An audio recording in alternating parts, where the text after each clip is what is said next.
Algérie, la corruption comme mode de gouvernance. C'est le titre de notre émission pour ce soir et pour en parler, j'ai le plaisir d'accueillir dans cette émission Sofiane Fetni, président du Forum international de lutte contre la corruption qui sera avec nous depuis Alger. Aussi, Monsieur Ben Youssef Mellouk, ancien cadre du ministère de la Justice. Il sera avec nous depuis Blida. Il est aussi révélé qu'il y a le scandale de dossier des faux moudjahidines et des magistrats faussaires. Il sera avec nous, donc, M.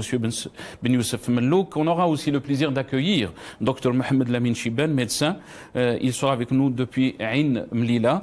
Je pense qu'on a avec nous Dr Mohamed Lamine Chiben, qui est médecin de Ain Mlila, on me dit.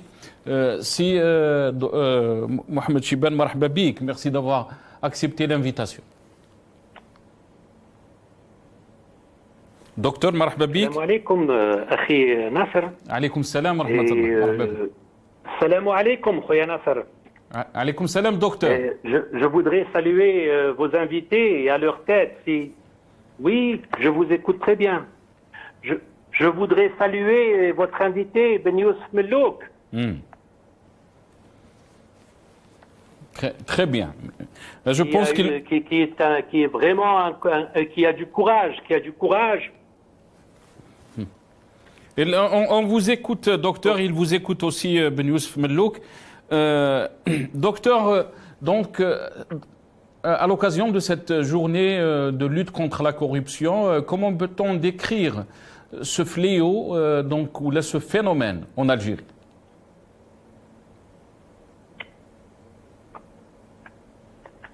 Docteur? Vous savez, c'est Nasser.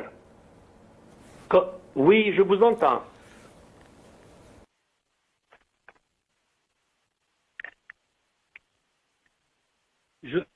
Je vous rappelle, c'est Nasser, si vous m'entendez bien, un écrit, un loi du 12 novembre 2012.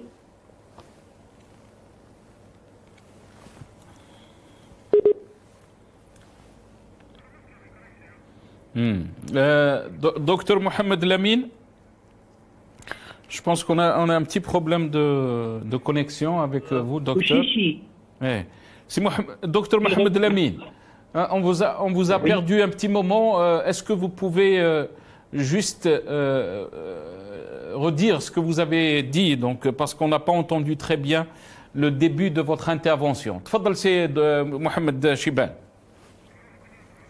Depuis 2019 jusqu'à maintenant, presque 2 ans après, on n'a pas vu un centime donc, qui a été récupéré de ces détournements. Je pense qu'on a repris avec nous Dr Mohamed Lamine Chiben. Mohamed Lamine Chiben, est-ce que vous m'entendez très bien? Dr Mohamed Lamine Chiben? Oui, très bien, si Nasser. Voilà, je ne sais pas. On vous a perdu, docteur. Oui, donc, si vous voulez. Marhaba bik, docteur. On vous a perdu, oui. Donc on vous a pas très bien entendu par rapport à ce que vous avez dit. Tfaddal, docteur. Donc, si vous voulez reprendre par rapport à cette question de corruption, on a entendu Tebboune dire que je ne peux pas dévoiler la contre-khota. Il l'a appelé la contre-khota parce que pour lui, donc c'est les gens qui sont impliqués vont essayer d'échapper, si on peut dire, trouver des moyens pour échapper donc à la justice, si on peut dire. Mais jusqu'à maintenant, aucun centime n'a été récupéré. Docteur. Tout à fait, c'est Nasser. Il est au pouvoir, c'est Tebboune depuis 2 ans. Et on attend toujours le retour, l'amwal al-masrouqa. Alors, j'ai bien peur qu'on va beaucoup attendre. Depuis le scandale de Khalifa Bank, en passant au scandale de Sonatrach, scandale d'Air Algérie. Et c'est Ben Youssef Mellouk que je voudrais saluer encore une fois. Il avait cité Abdelhamid Brahimi, l'ex-premier ministre du temps de Chebli, qui avait déjà à l'époque du temps de Chebli parlé de plusieurs milliards de détournés. Et croyez-moi, je vous rapporte ce qu'a dit Abdelhamid Brahimi que j'ai entendu moi-même, qu'il a été menacé à côté de la mosquée Al-Quds fi Haïdar, juste après avoir fait cette déclaration. Et c'est ce qui lui a poussé à quitter le pays et aller rejoindre l'Angleterre. Je vous le dis, que سمعتها بودني عند عبد الحميد براهيمي en personne. Allah yarhamou, Allah yawassa alayh. Mais depuis, c'est la même chose. On vit toujours la corruption, les hiératistes quand ils sont sortis, le combat, c'était justement pour enlever, abolir cette corruption. Et rappelez-vous ce qu'avait écrit Wikileaks sur la corruption de plusieurs généraux du pays, plusieurs ministres. Et jusqu'à présent, je pense que le peuple algérien, il n'est pas dupe, il n'est pas candide non plus, et il sait qu'il ne va rien attendre. Il faudrait vraiment des institutions élues démocratiquement par le peuple pour pouvoir au moins récupérer cet argent. Moncef Merzougui, l'ex-président de la Tunisie, il avait déclaré que Ben Ali avait détourné plus de 23 milliards de dollars. هذه في تونس البلد الشقيق هو au moins il a eu le courage هذا منصف المرزوقي le professeur منصف المرزوقي de dire les 4 vérités. احنا نتمنينا لو كانت الصحافه la presse هذه اللي راهي الغالب اللي راهي بوق النظام alors que normalement c'est elle qui doit rapporter les différents scandales, crier haut et fort, basta. Malheureusement, nous n'avons pas de presse libre. L'Assemblée populaire, la même chose, qui devrait faire ouvrir des commissions d'enquête sur les détournements d'argent, sur les ministres qui ont volé l'argent. Nous avons plusieurs ministres à l'étranger, dans Chakib Khalil, dans Bouchouar Abdeslam, qui sont en fuite, etc. Et des anciens militaires aussi, docteur. Ils sont en fuite. Ils ont vidé les caisses du pays, mon ami. Ils ont vidé les caisses du pays. Très bien. Restez avec nous, docteur Mohamed Lamine Chibane. Mohamed Lamine Chibane, quand on écoute Ibn Youssef, on comprend le degré de ce phénomène de la corruption qui touche donc tous les secteurs de la société en Algérie. Est-ce que vous pensez que la corruption en Algérie est devenue un mode de gouvernance, si on peut dire, par rapport à ce régime? Tout à fait. Et encore une fois, tout le respect à Ibn Youssef. Un mode de gouvernance tout à fait, mais le Beladia de l'Fouq. Écoutez, il faudrait vraiment irada siyasiya jadda pour pouvoir combattre cette corruption. Et Ibn Youssef, il a bien dit, qui est pur qui? Ça me fait rappeler le qui tu quittes à Ahmed Hussein, Allah yarhamou salih. Donc il faudrait vraiment irada siyasiya. Comment récupérer la confiance du peuple? Comment récupérer cet argent volé, dilapidé? Ils ont vidé les caisses de l'État. استرجاع الممتلكات المسروقة والمال العام. Non seulement il faudrait qu'ils peinent كما قالها سي بن يوسف وليش السماحة avec ces gens-là, mais en plus une غرامة مالية. Il ne suffit pas qu'ils purgent la peine en prison. Il faudrait qu'ils payent, qu'ils rendent l'argent. Jusqu'à présent, à Khalifa Bank, le problème n'est pas encore réglé. Est-ce que vous savez que les députés mauritaniens, la Mauritanie, les députés mauritaniens ont convoqué l'ancien président Mohamed Ould Abdelaziz pour faire la lumière sur ces 2 mandats.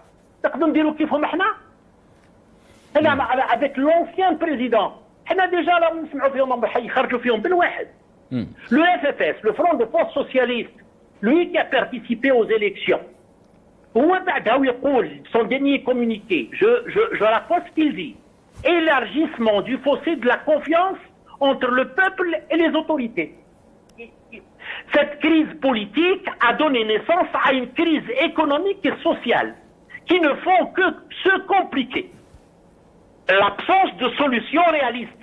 Le FFS qui a participé, voilà ce qu'il dit. Il reconnaît il y a une rupture totale. Et au début, j'ai dit, je ne sais pas si vous m'avez entendu, c'était déjà en 2012, quand le professeur Ouchichi, qui était docteur en sciences politiques et professeur d'économie, il avait déclaré au journal Al-Watan du 12 novembre, l'Algérie est parmi les plus grands gaspilleurs de la planète.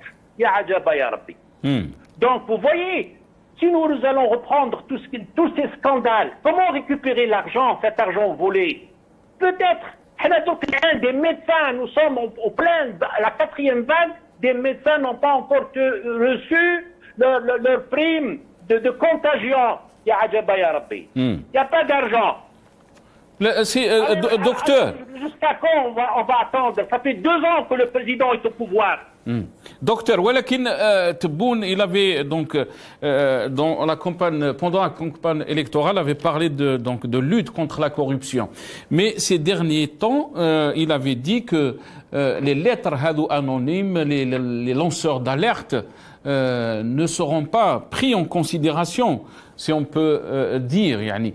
On l'écoute ce qu'il avait déclaré et je vais revenir à vous très rapidement, docteur.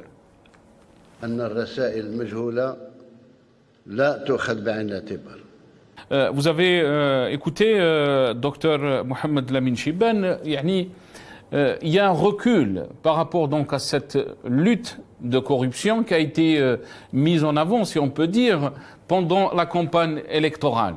Est-ce que vraiment ce régime peut combattre ce fléau ou bien au contraire, il dit une chose et il pratique une autre chose? Oui, malheureusement, justement, mais nous n'avons pas cette culture. Le peuple algérien, Bachidji, il signe les d'un côté, il a raison quand il dit, du point de vue juridique, qu'il faudrait quand même les lettres anonymes, on ne se base pas sur des lettres anonymes. Mais là, ça crève l'œil. Mais le vol, ça crève l'œil. Est-ce qu'on a besoin qu'un citoyen lambda, ça crève l'œil. Une ONG qui est spécialisée dans la corruption, elle a classé l'Algérie, comme vous l'avez dit au tout début. Est-ce que vous savez, parmi les pays les plus corrompus, derrière la Tunisie, la Jordanie, derrière les Émirats arabes unis. Le dernier classement, docteur, juste pour vous rappeler, donc le dernier classement de l'ONG Transparency International, l'indice de perception de la corruption, donc il classe l'Algérie au 104e sur 180 places au monde, et la Tunisie au 69e, et le voisin le Maroc 86e. Donc nous on dit tout, on a entendu dire, nous sommes une force de frappe, on se pose la question, elle est où cette Quwa Dhariba? Tout à fait. Tout à fait. Et là, justement, c'est pour ça que j'ai dit au début, le rôle de la presse, qui est très important. La presse, elle doit dire, et puis les personnalités politiques qui sont encore en vie. Regardez, prenez l'exemple de M. Benios Mellouk, qui est votre invité. Ayez le courage de dire avant de mourir, de dire les 4 vérités. Et le pouvoir, il n'a pas à attendre les signatures des citoyens. Parce que c'est impossible qu'un citoyen va vous signer quoi que ce soit. C'est le rôle de la presse. L'Assemblée populaire, elle l'arabe, mais la presse qui se dit privée et indépendante, Yallah, montrez du doigt les voleurs, les grands scandales, ils sont maroufins. Alors, il faudrait que les ONG parlent de l'Algérie pour qu'ils nous classent parmi les derniers pays. Parmi les pays les plus corrompus, mais c'est vraiment une désolation, mon ami Nasser. Là, نطلب ربي اللطف والشعب المسكين هذا اليائس هذا. Très bien. Restez avec nous, docteur Mohamed Lamine Chibane. On a été rejoint par professeur Miloud Mabkhout, professeur d'université à Tlemcen. Professeur Marhaba bik, merci d'avoir accepté l'invitation. Salam alaikum, c'est Nasser. Alaikum salam wa rahmatullah. Marhaba bik, c'est Miloud. تحية الشعب الجزائري وخاصة الأحرار. Et avant tout, je voudrais présenter mes sincères condoléances à vous suite au décès de votre neveu, d'après ce que j'ai entendu. Et je salue Monsieur Chiban. Docteur Mohamed Lamine Chiban, quand on entend donc les déclarations, ce qu'est en train de dire Sibn Youssef, les gens qui dénoncent, les dénonceurs d'alerte, les gens qui dénoncent donc cette corruption ou des corruptions qui sont dans leur secteur, malheureusement, ils sont poursuivis en justice, ils sont jetés en justice, et de l'autre côté, on négocie avec les barons, avec ceux qui ont dilapidé les richesses du pays, ceux qui ont été impliqués dans des corruptions, on négocie avec eux pour donc essayer de trouver une solution à l'amiable, si on peut dire, pour les faire sortir de prison. Et on voit aussi qu'il y a des jeunes, des hirakistes, ou des militants des droits de l'homme, ou même des militants politiques, qui font des posts sur Facebook et qui se retrouvent en prison. Docteur Mohamed Lamine Chiban, un paradoxe, si on peut dire le paradoxe algérien. Tout à fait, c'est Nasser, vous l'avez si bien dit.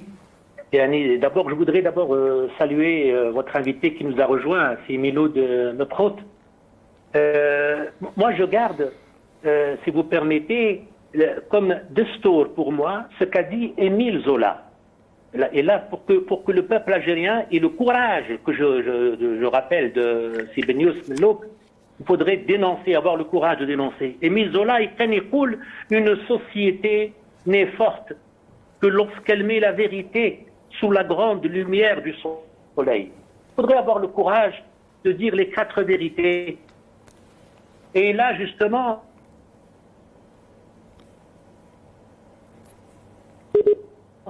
Einstein, le monde va mal, pas à cause de ceux qui font du mal, parce qu'on les connaît, ceux qui font du mal, mais surtout à ceux qui laissent faire. Alors là, justement, ce que vous venez de dire, c'est une triste et amère réalité quand on voit que c'est les plus grands corrompus, on est en train de négocier pour les faire sortir.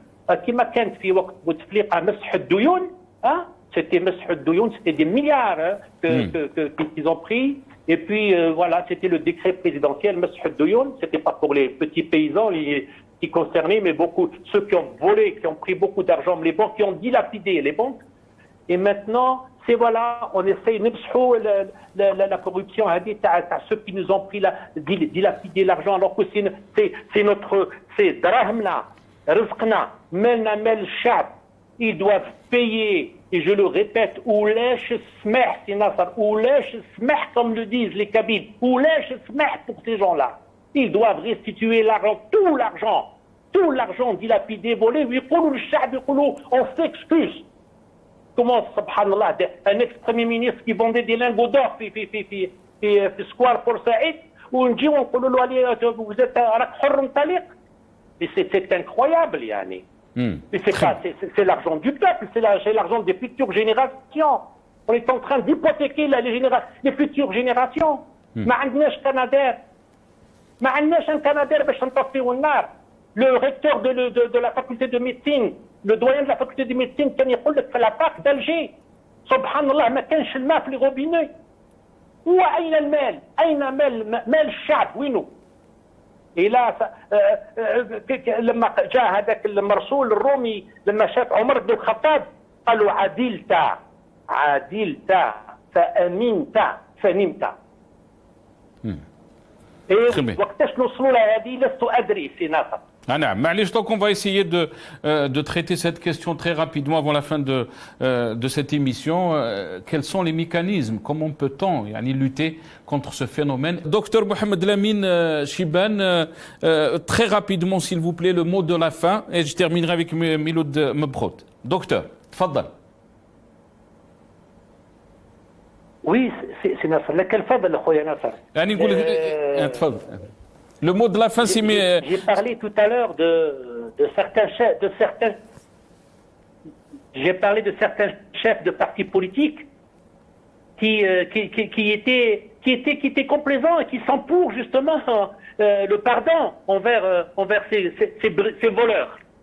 Mais là, en plus de la presse, qui doit vraiment dire les quatre vérités, le rôle des oulémas, دور العلماء, الأئمة, et il faut qu'ils dénoncent. Et là, justement, قول الحق لازم يكون قول الحق يا أخي ناصر. ما ندخلوش في كما سي بن يوسف ممكن هو il est déçu, mais non, il est vrai que certains يقول لك يا ودي ناكلوا القوت وننتظروا الموت. كاين مجموعه من الناس هكا يقول لك انا ما عنده ما دخلني ما عنده ما اداني. ياكلوا القوت وننتظر الموت. Merci. Non mon vieux, faut avoir le courage de dire les quatre vérités. Merci docteur. Barakallahu fik.